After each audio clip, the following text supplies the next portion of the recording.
This conference will now be recorded. IAS 16 के अंदर बहुत सारे एस्टिमेट्स इस्तेमाल होते हैं, ठीक है। और एस्टिमेट्स जब चेंज होते हैं तो अकाउंटिंग पे क्या फर्क पड़ता है, आज हमने ये सीखना है। एस्टिमेट्स जब चेंज होते हैं तो उस पे क्या फर्क पड़ता है अकाउंटिंग के ऊपर, वो हमने देखना है। तो पहले ये पता होना चाहिए कि चेंज इन एस्टिमेट्स का मतलब क्या होगा और उसकी अकाउंटिंग कैसे है। इसके 2-3 तरीके होते हैं, लेकिन हमने एक ही तरीका पढ़ना है जिससे हमारी कमांड मजबूत हो जाए। तो सबसे पहले चेंज इन एस्टिमेशन में चीज आती है कि चेंज इन यूजफुल लाइफ। अगर क्वेश्चन के अंदर एसेट की life during the year change कर दी है, during the year life change कर दी है, during the year life change कर दी है, तो समझो चेंज इन एस्टिमेशन। उसके बाद change in rate of depreciation. ये बात एक ही है, क्योंकि डेप्रिसिएशन का रेट चेंज होने का मतलब है कि आपकी लाइफ चेंज हो रही है। क्योंकि आपको इसका तो पता ही है ना, स्ट्रेट लाइन मेथड के अंदर लाइफ और रेट का आपस में क्या लिंक होता है। उसके बाद अगर रेजिडुअल वैल्यू चेंज हो जाए, चेंज इन रेजिडुअल वैल्यू, अगर, और ये बहुत ज्यादा आगे पेपर में आपके पास आएगा, रेजिडुअल वैल्यू चेंज हुआ करेगी। तो अगर क्वेश्चन के अंदर रेजिडुअल वैल्यू चेंज होती है तो समझो वो भी चेंज इन एस्टिमेशन है। अगर रेजिडुअल वैल्यू चेंज हो गई है तो मतलब वो भी चेंज इन एस्टिमेशन है। ओके होगी बात। उसके बाद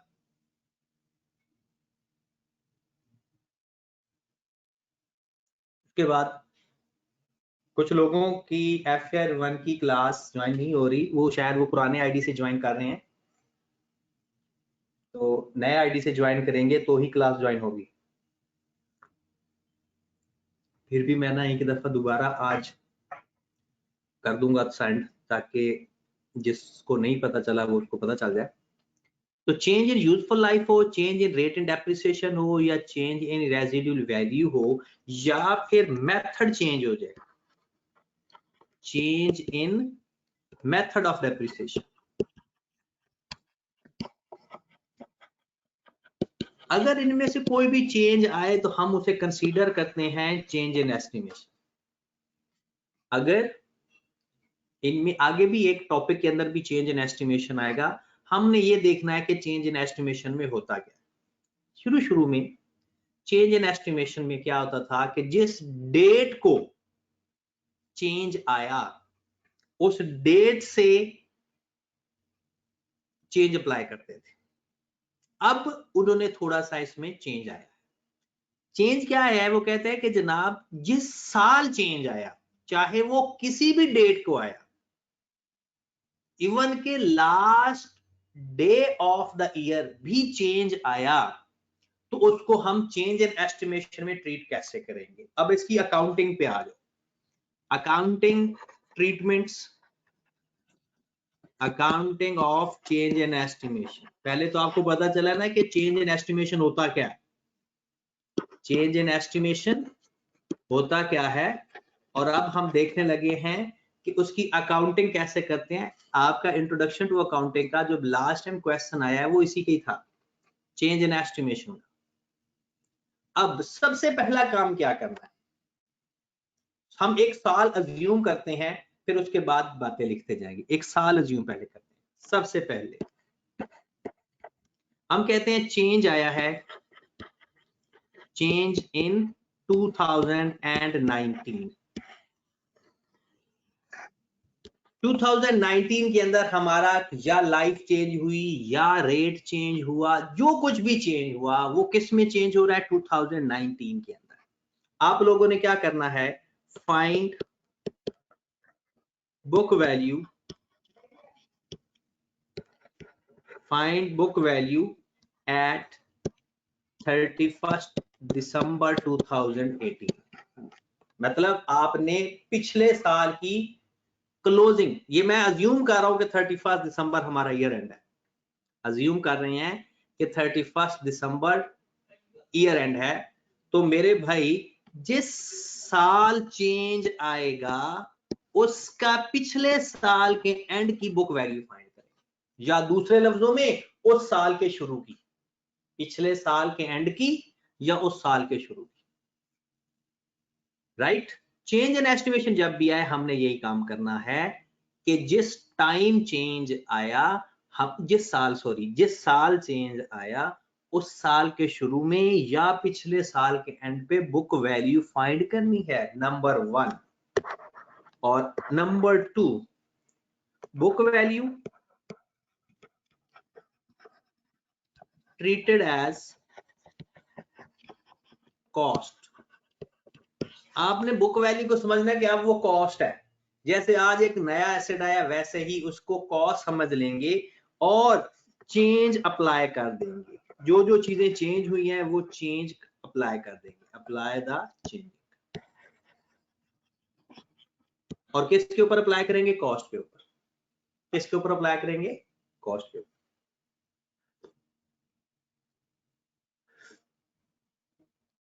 दोबारा सुनिएगा जरा,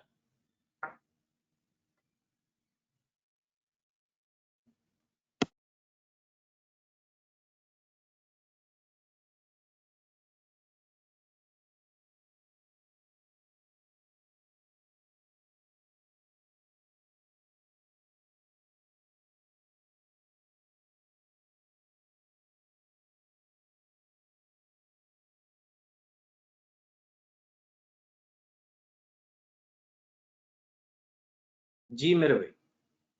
क्या करना है, जब भी चेंज इन एस्टिमेशन आए, मतलब उन चारों में कोई चेंज आए, आपने पिछले साल की बुक वैल्यू फाइंड कर लेनी है और उसके ऊपर चेंज अप्लाई कर देना है। चेंज कैसे अप्लाई करते हैं वो आप देख ले, चेंज कैसे अप्लाई करना है। अब वही यहां से आगे हमने देखना है कि अगर आपने बुक वैल्यू फाइंड कर ली, बुक वैल्यू को ट्रीट करना है जैसे कि वो अब कॉस्ट है, और लाइफ कौन सी इस्तेमाल करनी है? लाइफ स्ट्रेट लाइन मेथड में,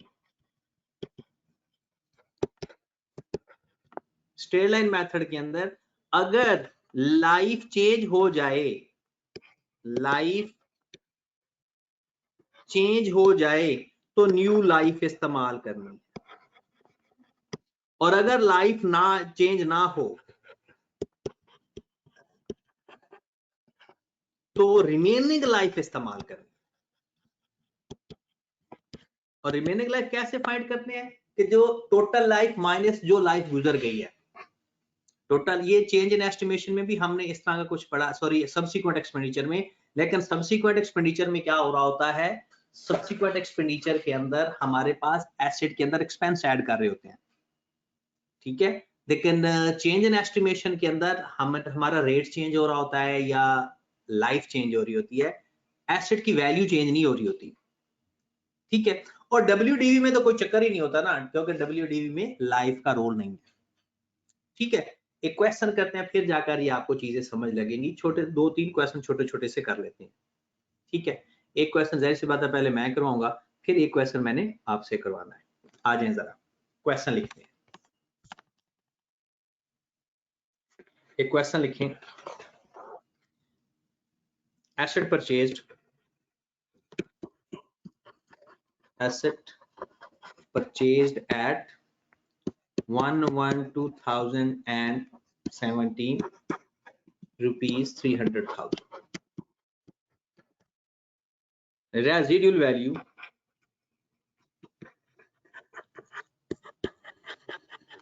at residual value is rupees 20,000. Rate of depreciation 10% straight line, या useful life 10 years। एक ही बात है, स्ट्रेट लाइन मेथड में अगर 10% स्ट्रेट लाइन मेथड हो, स्ट्रेट लाइन मेथड में 10% स्ट्रेट लाइन हो तो उसकी लाइफ 10 साल होती है। आप फाइंड करके देख ले, 1/10% करोगे तो 10 ही आएगा। अब eight 1/4/2019 revise entity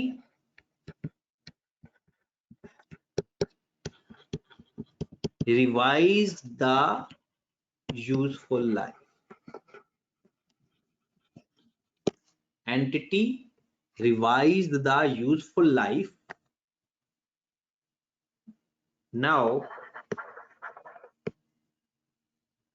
remaining useful life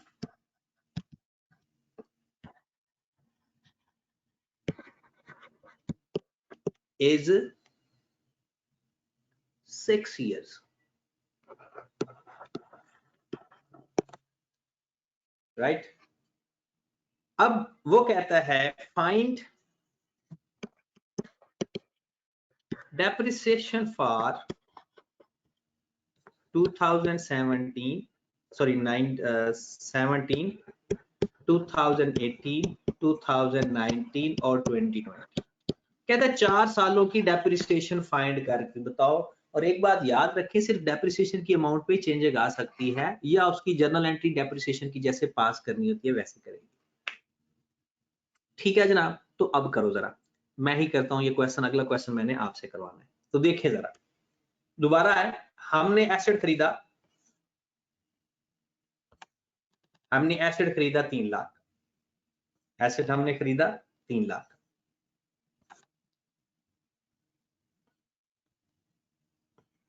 जी, एसेट हमने 3 लाख का खरीदा और उसकी रेजिडुअल वैल्यू है 3 लाख का एसेट खरीदा, रेजिडुअल वैल्यू 20,000 है, लाइफ उसकी 10 ईयर है या 10% रेट है। 1/4/19 को हमने हमारे एसेट की लाइफ चेंज हुई और आपको कहता है कि 2019 के बाद उसकी लाइफ 6 साल है। हमने 2017 की डेप्रिसिएशन, 2018, 19 और 20 की डेप्रिसिएशन फाइंड करनी। अब जरा ध्यान से बातें सुननी है। मैंने आपको बताया जब भी चेंज इन एस्टिमेशन आया, चाहे ये बुक जहां पर मर्जी है, जब भी चेंज इन एस्टिमेशन आया, चेंज इन एस्टिमेशन, आपने सबसे पहला काम क्या करना है, बुक वैल्यू फाइंड करनी है उससे पिछले साल की 31 दिसंबर 18। चेंज इन एस्टिमेशन अप्लाई करने के लिए पिछले साल की एंड की बुक वैल्यू या इस साल के शुरू की बुक वैल्यू को होना जरूरी है, बस, इसके अलावा कोई इसके अंदर टेक्निक नहीं है। अब आओ जरा करके देखते हैं। 2017 की डेप्रिसिएशन पहले फाइंड कर लेते हैं। डेप्रिसिएशन 2017, हमारे पास एसेट की एसेट है 3 लाख का, माइनस 20,000 उसकी रेजिडुअल वैल्यू है, डिवाइडेड बाय 10। तो जनाब 300,000 में से 20,000 माइनस कर देंगे और 10 पे डिवाइड कर देंगे तो पहले साल की डेप्रिसिएशन आ जाएगी 28,000। डेप्रिसिएशन 2018 की भी सेम आएगी क्योंकि स्ट्रेट लाइन मेथड के अंदर हमारा डेप्रिसिएशन फिक्स रहती है 28,000। लो मेरे भाई, अब जरा ध्यान से बात सीखनी है। चेंज इन एस्टिमेशन में पहले हमने बुक वैल्यू फाइंड करनी, तो करें जरा बुक वैल्यू फाइंड। आप अगर साथ साथ नोट कर रहे हो, और ये जो कि बहुत जरूरी है, बुक वैल्यू एट 31 दिसंबर 2018, 300,000 माइनस जितनी डेप्रिसिएशन आ चुकी है, 300,000 माइनस जितनी डेप्रिसिएशन आ चुकी है, 56,000 डेप्रिसिएशन आ गई, तो 244,000 हमारे पास बुक वैल्यू आ गई। अब ये समझो कि आपकी कॉस्ट है, ये समझो कि आपकी कॉस्ट है। क्लियर होगी बात? ये बात समझ लगी। अब 2019 में जिस डेट को मर्जी आया, इवन के at the end of the year जिस डेट को भी चेंज आया, आपने वो कंसीडर नहीं करना। अब जरा ध्यान से मैं फाइंड करने लगा हूं डेप्रिसिएशन 2019 की, आपने 244,000। अब इस बुक वैल्यू को समझना है जैसे ये कॉस्ट है माइनस 20,000 उसकी रेजिडुअल वैल्यू, क्योंकि रेजिडुअल वैल्यू उसने चेंज नहीं की, और अगर चेंज कर देता तो वो ले लेते, नहीं रेजिडुअल वैल्यू ले लेते, उसने चेंज नहीं की। अहमद रजा पूछ रहा है कि सर 28,000 को डबल क्यों किया? अहमद भाई 2 सालों की डेप्रिसिएशन है पिछले, ये देखो मैंने डबल नहीं किया, ये कॉस्ट माइनस अक्यूमुलेटेड डेप्रिसिएशन करते हैं तो ही तो बुक वैल्यू आती है।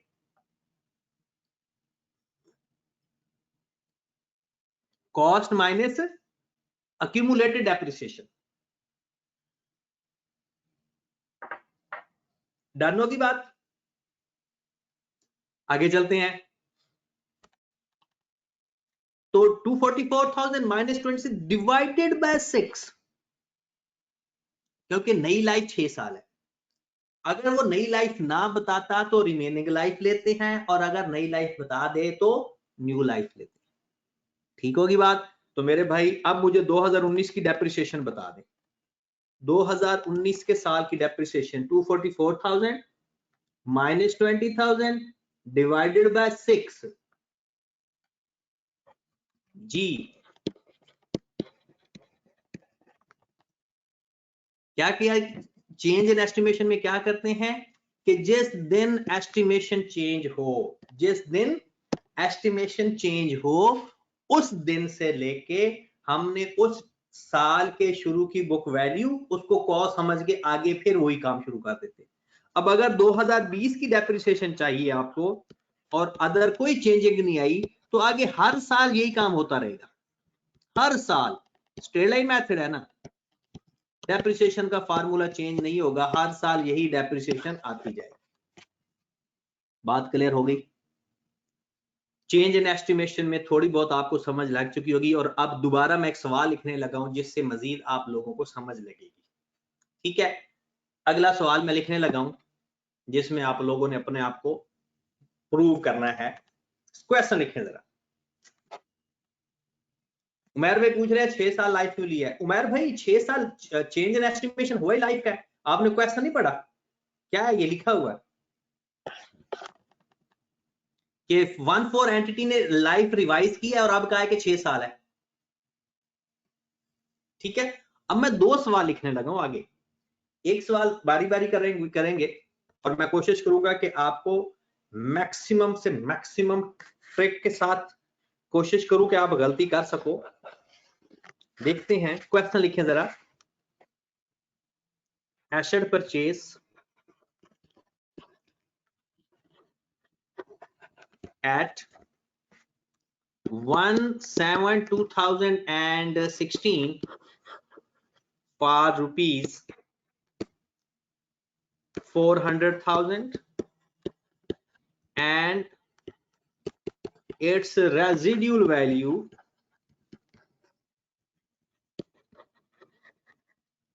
rupees 40,000. Useful life is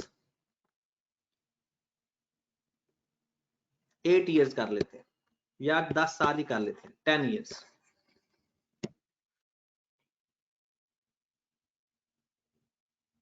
Abdul Moiz भाई कह रहे हैं कि 2019 में टाइम फैक्टर क्यों नहीं लगाया? अब्दुल मोइज टाइम फैक्टर तो तब लगाता है ना कोई एसेट खरीदें या बेचें, ना कोई नया एसेट खरीदा है, ना कोई नया एसेट, ना कोई पुराना एसेट बेचा है। हमने तो पुराने एसेट की लाइफ चेंज की है, और चेंज इन एस्टिमेशन के अंदर आप उस साल जब मर्जी चेंज अप्लाई कर दें, आपने उस साल के शुरू से ही कंसीडर करना है। ठीक है, उस साल के शुरू से चेंज कंसीडर किया जाता है, इसलिए टाइम फैक्टर नहीं लगाया। तो चेंज इन एस्टिमेशन के अंदर कभी टाइम फैक्टर नहीं लगेगा। ठीक हो गया जनाब, useful life 10 year. Year and है हमारा 30th जून each year.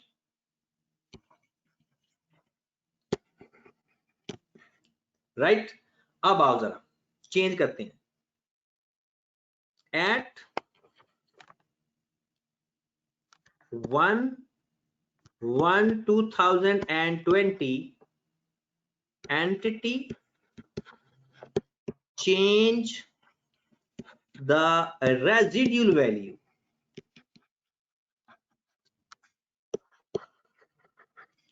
rupees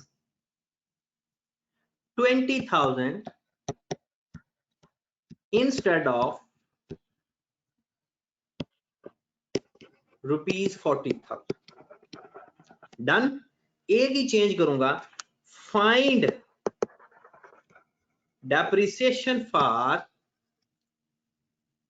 30th June 2017, 2018, 2019, 2020, 2021।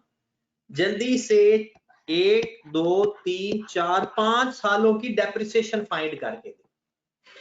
5 सालों की डेप्रिसिएशन फाइंड करके दे। टाइम 10 मिनट से ज्यादा नहीं लगा सकते आप। स्टार्ट कर दे जनाब, यही सवाल है आपके पास। स्ट्रेट लाइन है सर? स्ट्रेट लाइन मैथड जब लाइव हो तो स्ट्रेट लाइन ही होता है जी। हो जाए शुरू।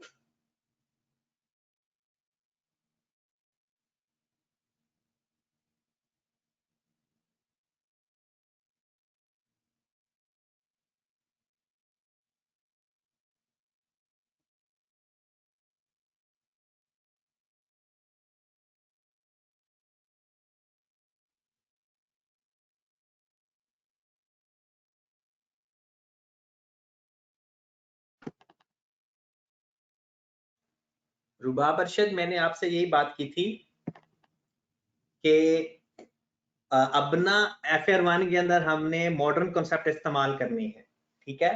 तो आपने इस डेट से आगे चेंज अप्लाई करनी है। मैंने तब भी बता दिया था आप लोगों को कि साल के शुरू में ज्यादा बेहतर होता है, उसमें दोनों तरीके बताए थे, लेकिन अब सिर्फ एक तरीका चल रहा है।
अब 3 लोगों का मैसेज आ गया कि उनका क्वेश्चन हो गया है।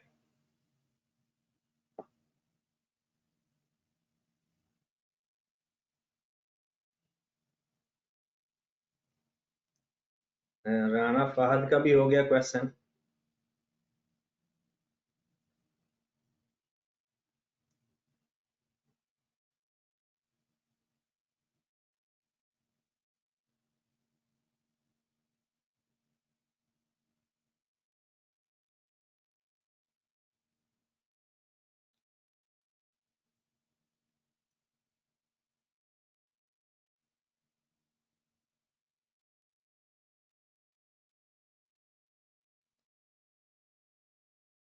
जी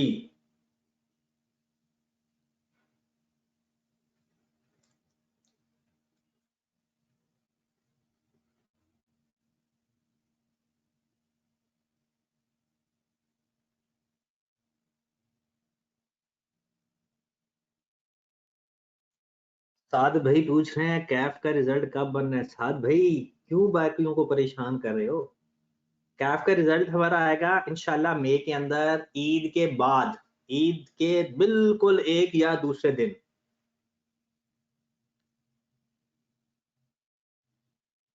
ईद अगर सर जी मैंने सुना चांद था आपको रिजल्ट। पॉसिबल है, पॉसिबल ये है सुना चांद रात को रिजल्ट हो। आप ये देख लेना, जो ईद के राउंड अबाउट मंगल का दिन होगा ना, मंगल का दिन, उस दिन रिजल्ट है एएफसी का। और जो सीए फाइनल है उसका रिजल्ट आता होता है मंडे वाले दिन। और जो कैफ के जितने भी एग्जाम्स होते हैं उसका रिजल्ट आता होता है मंगल वाले दिन। ठीक है, तो जो यानी राउंड अबाउट मिडल होगा ना, मंगल वाला दिन, जो मई का मिडल मंगल होगा, उसमें आपका रिजल्ट होगा। चले जी, अब देखते हैं किस किस का आंसर ठीक है। सबसे पहले राना फहद, आप मुझे बताओ डेप्रिसिएशन 2020 की। राना फहद मुझे 2020 की डेप्रिसिएशन लिखकर भेजेगा और सब लोग, मैं यहां पर लिखूंगा जी राना फहद, अपना आंसर भेजे जरा। साथ से राज आप भी अपना आंसर भेजो जल्दी से। हमना भुट्टा आप भी भेजो। ये 3 लोग आंसर भेजेंगे, फिर क्या मैच करते हैं, क्या इनका बराबर आता है या नहीं। राना फहद का है 272, सबका ही माशाल्लाह डिफरेंट है, सबका ही डिफरेंट है। चले रहने दे, रहने दे। आप लोगों ने तो मेरे दिल की धड़कन तेज कर दी है भाई। सैम का और राना फहद का सेम आंसर है। चलो देखते हैं, देखते हैं आंसर किसका ठीक है। अब जरा कॉन्सेप्ट गौर से देखना है, और मैंने आपको बताया था कि आपने कॉन्सेप्ट की एक बुकलेट बनाना है, उसके ऊपर आपने सबने अपने कॉन्सेप्ट लिखने हैं। ठीक है, तो बिस्मिल्लाह करते हैं जनाब, अल्लाह का नाम लेते हैं। 1/7/2016 को हमने एसेट खरीदा है 4 लाख का, और 40,000 उसकी रेजिडुअल वैल्यू है। 2016-17 का एंड, 2018 का एंड और 2019 का एंड, कोई चेंज नहीं आएगा। ठीक है, 20 और 21 की डेप्रिसिएशन आगे चेंज आएगी, वो हम देख लेते हैं, जरा गौर फरमाएं।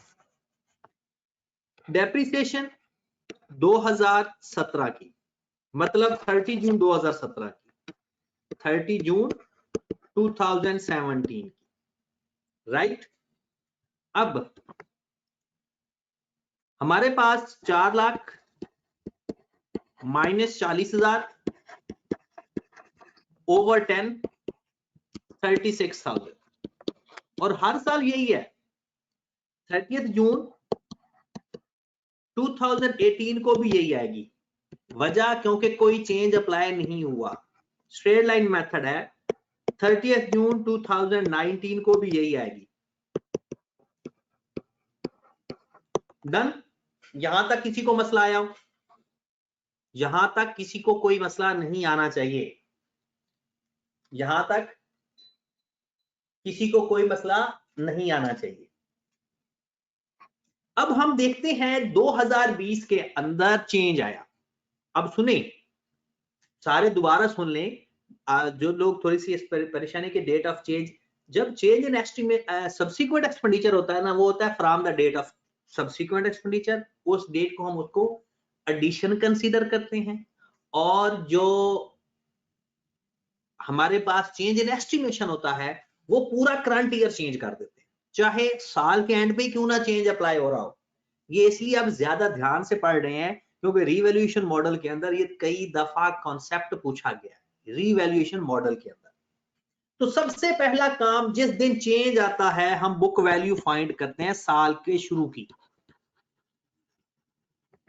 साल के शुरू की बुक वैल्यू फाइंड करते हैं। मतलब साल का शुरू है हमारा 1/7/2019, यह है साल का स्टार्ट, या 30 जून इसका एंड है। तो 4 lakh cost minus accumulated depreciation. जी जनाब, कितने सालों की डेप्रिसिएशन माइनस करेंगे? 3 सालों की, 108,000। हमारे पास 400,000 में से 3 सालों की डेप्रिसिएशन माइनस की तो 292,000 आ गया। यहां तक ओके है? यहां तक कोई मसला? ओके, आगे हम पे चलते हैं। 2020 में 30 जून 2020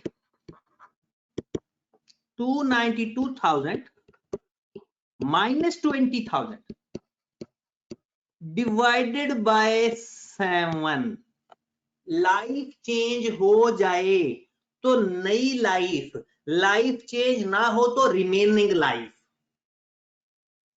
इसको हमने समझ लेना है जैसे ये कॉस्ट है, इसको हमने क्या समझना है? जैसे कि ये कॉस्ट है, और रेजिडुअल वैल्यू चेंज हो गई तो नई रेजिडुअल वैल्यू ले ली, लाइफ चेंज हो जाती तो नई लाइफ लेते हैं, और अगर लाइफ चेंज ना हो तो रिमेनिंग लाइफ लेते हैं। आयशा का अभी अभी मैसेज रिसीव हुआ है कि सर लाइफ तो हम साल के मिड में चेंज कर रहे हैं। आयशा मैं भी यही बात तब से समझा रहा हूं, चेंज इन एस्टिमेशन में जिस साल चेंज हुआ उस साल के शुरू में चेंज कंसीडर करना है, चाहे जब मर्जी चेंज आया, इवन के साल के एंड पे ही क्यों ना चेंज आया हो, जिस डेट को मर्जी चेंज आए, हमने चेंज कब कंसीडर करना है? साल के शुरू में। हमने चेंज कब कंसीडर करना है? साल के शुरू में। पूरा साल समझेंगे चेंज हो गया है तो पहले 3 साल गुजर चुके हैं, पहले 3 साल गुजर चुके हैं, हमने उस साल के बाद देखना है कि उसकी रिमेनिंग लाइफ कितनी है। हमने उसके बाद देखना है कि साल के शुरू में उसकी रिमेनिंग लाइफ कितनी रहेगी। अब बात समझ लगी? तो मेरे भाई कर लो जरा, 292,000 माइनस 20,000 डिवाइडेड बाय 7। जी जनाब, तो हमारी डेप्रिसिएशन आगे हर साल आएगी 38,857। आगे हर साल फिर जब तक कोई चेंज ना आ जाए, हर साल यही डेप्रिसिएशन आएगी। बात क्लियर हो गई? दोबारा सुने, चेंज इन एस्टिमेशन के अंदर अगर लाइफ चेंज हो जाए तो नई लाइफ जो चेंज होने के बाद आई है वो लेते हैं, और अगर लाइफ चेंज ना हो तो रिमेनिंग लाइफ लेते हैं। एक बात। दूसरी बात कि जिस साल चेंज अप्लाई हो रहा है उस साल की किसी भी डेट को चेंज आए, हमने यही समझना है कि जैसे साल के शुरू में चेंज आया। हमने क्या समझना है? जैसे कि साल के शुरू में ही चेंज आ गया है, और हमने उस हिसाब से पूरा करंट ईयर चेंज कर दे। डन होगी बात? फिर अगला क्वेश्चन लिखूं, तैयार हो तो? अगले क्वेश्चन के लिए तैयार हो तो क्वेश्चन लिखूं? चलिए, आप नहीं भी तैयार तो फिर भी मैं लिखूंगा। तो अगला क्वेश्चन लिखें जरा, अगला क्वेश्चन लिखें। जी बिस्मिल्लाह करते हैं जी। एसेट परचेज, अब जरा ध्यान से, asset purchased at 1/7/2018 for rupees 600,000. Its residual value is rupees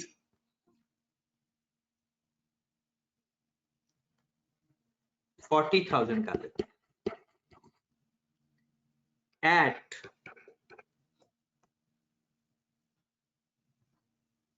1/4/2020 entity, पहले लिख लो, यूजफुल लाइफ भी लिख लो पहले, useful life is 10 years and 1/4/2020 entity revise its useful life and residual value, दोनों चेंज कर रहा है। वो कहता है the total life of an asset had to be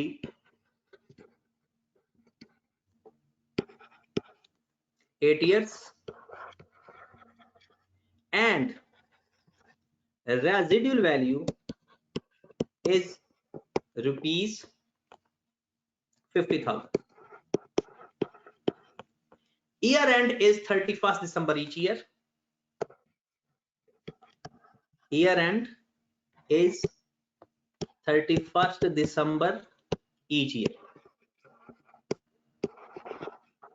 Find depreciation for 2018, 2019, 2020 और 21।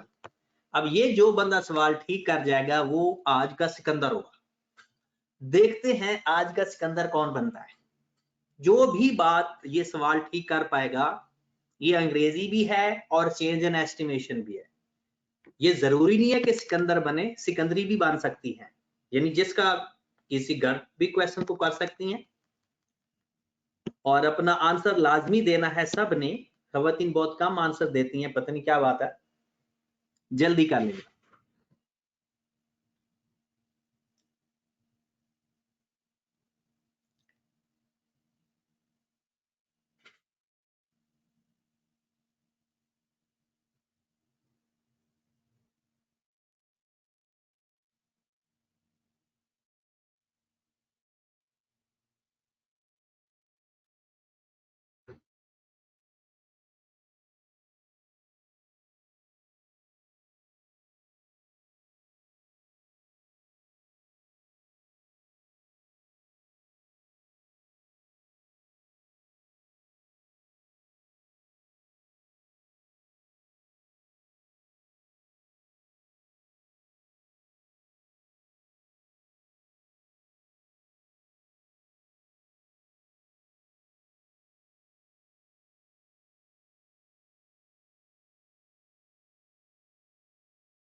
तनवीर भाई सवाल सही भी होना चाहिए।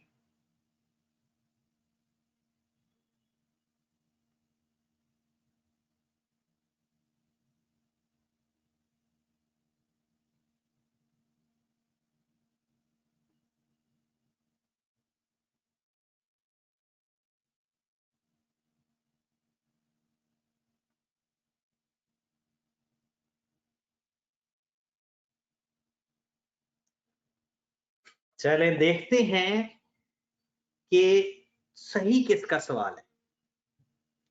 गानिया आपने भी आंसर करना है। हाजरा, वहाब भाई, तनवीर इकबाल ने तो कर दिया है। तहजीब भाई आपका अभी तक आंसर नहीं पहुंचा।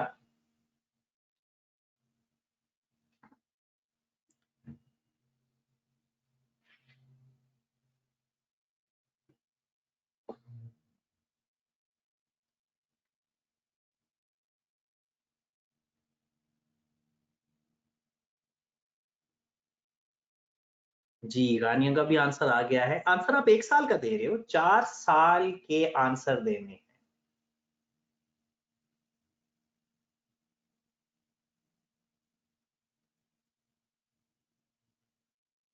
चलें जी, लेट सी।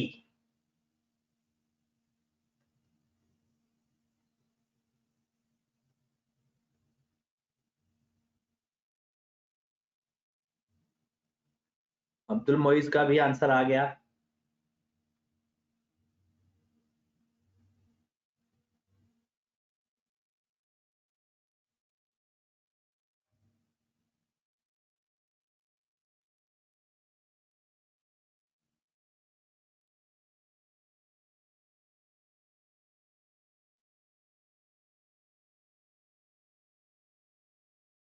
चले, अब आंसर्स हम डिस्कस करते हैं।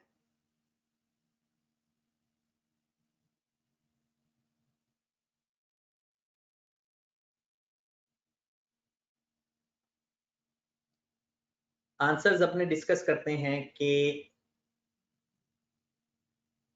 कौन सा बंदा कहां कहां फॉल कर रहा है, कौन सा बंदा आज का सिकंदर है। जी, चले करें बिस्मिल्लाह फिर।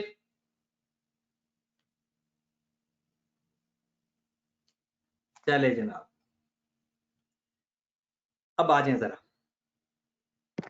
सवाल है कि 1,7,2,000। अब जरा ध्यान से देखना है कि किसका कौन सा ठीक है। Asset purchased at 1,7,2018 600,000, its residual value is 40,000, useful life is 10 years, और 1 4 ये फ्ला फ्ला फ्ला ऐसा है, राइट। अब आ जाओ जरा, बिस्मिल्लाह करते हैं। 6,40,000 से हमने अपना सवाल स्टार्ट करना है। 6,40,000 से आ जाए। बिस्मिल्लाह करते हैं जनाब। हमारे पास पहला साल का एंड क्या है, डेप्रिसिएशन फाइंड करते हैं हमने जनाब 31 दिसंबर 2008। हमारे पास 2018 की डेप्रिसिएशन क्या आएगी, 6 lakh minus 40,000 divided by 10 multiplied by 6/12। जी मेरे भाई, सबसे पहले तो मुझे बताएं कि पहली डेप्रिसिएशन किसकी गलत है। पहले साल की डेप्रिसिएशन आ रही है 32,000, 6 लाख है ना। 6 लाख और 40,000 को माइनस करो, 6 लाख में से 40,000 माइनस किया 28, सॉरी, और इसको डिवाइड किया 28,000। पहले साल की डेप्रिसिएशन जनाब चेक कर लें कितने लोगों की ठीक है और कितने लोगों की गलत है। 28,000 डन होगी बात। अगले साल, क्योंकि ये तो साल खरीदा है ना, 6 महीनों की डेप्रिसिएशन आनी है। आगे आएगा डेप्रिसिएशन 31 दिसंबर 2019। डेप्रिसिएशन आ जाएगी 6 लाख माइनस 40,000 डिवाइडेड बाय 10। पूरे साल की डेप्रिसिएशन आएगी, पूरे साल की डेप्रिसिएशन आएगी।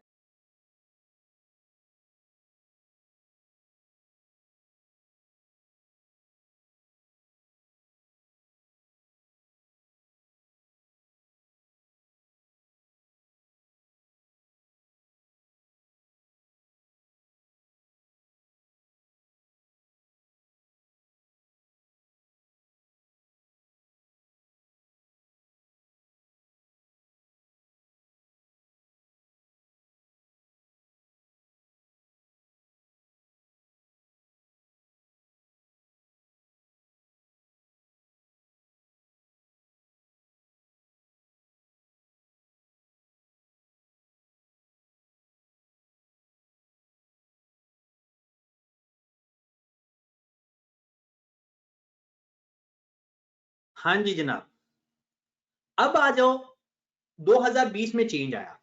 अब जरा ध्यान से, 2020 में चेंज आया है ये, क्योंकि यहां तक तो ठीक होगा सबका ही। 2000 में चेंज आया है 20 के अंदर, और 2020 के अंदर चेंज से पहले हम अपनी बुक वैल्यू फाइंड कर लें। पहले बुक वैल्यू फाइंड कर लो उस साल के शुरू में। 6 लाख हमारी कॉस्ट थी और अक्यूमुलेटेड डेप्रिसिएशन थी 56 प्लस 28 84,000, और हमारे पास 6 लाख में से 84,000 माइनस कर देंगे तो 5,16,000 बुक वैल्यू आएगी। ये बात तो मुझे भी पता थी और आपको भी पता है। अब जब के मैं लिखने लगा हूं डेप्रिसिएशन फॉर 31 दिसंबर 2020, अब देखते हैं 5,16,000 में से नई बुक वैल्यू माइनस करेंगे जो कि नई रेजिडुअल वैल्यू माइनस करेंगे जो कि 50,000 है। जी जनाब, 50,000 डिवाइडेड बाय, मुझे लाइफ हर बंदा सेंड करे कितनी लाइफ से डिवाइड किया, फिर मैं लिखूंगा लाइफ पे। मुझे पहले लाइफ बताओ, आप लोगों ने किस लाइफ पे डिवाइड किया? जी जनाब, जल्दी से हर बंदा अपने अपनी लाइफ सेंड करे, किस लाइफ पे डिवाइड किया है? जी, अब मैं लिखने लगा हूं, इसका मतलब है आज का सिकंदर कोई भी नहीं है, ना कोई सिकंदरी है ना कोई सिकंदर है। अली इब्रार का ठीक है, एहतशाम का भी ठीक हो गया। डिवाइड करना था 6.5 पे, डिवाइड करना था 6.5 पे। पहले डेप्रिसिएशन लिख ले, फिर आगे चलते हैं, फिर इसको एक्सप्लेन करते हैं कि ऐसे क्यों किया।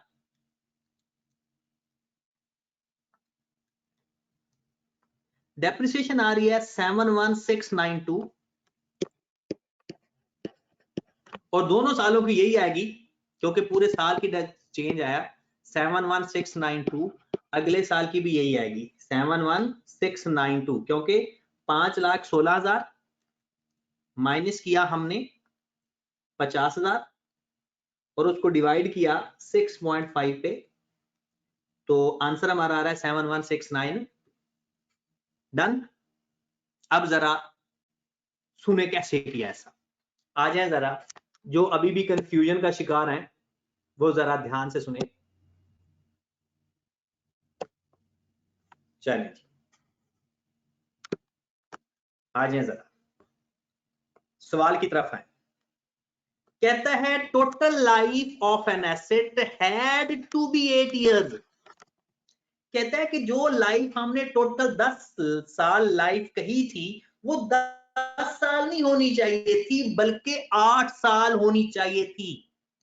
आई कैप यहां पर दो तरह से सवाल दे सकता है। वो ये भी कह सकता है जिस दिन चेंज इन एस्टिमेशन किया उसके बाद 8 साल लाइफ है, जैसे कि हमने अभी पहले एक सवाल किया था, या वो ये भी कह सकता है कि टोटल 8 साल होना चाहिए था।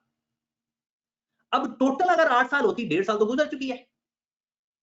अगर टोटल लाइफ 8 साल होनी चाहिए थी तो तब भी जिस साल पे हम हैं उससे पहले कितने साल गुजर गए? 1.5 साल।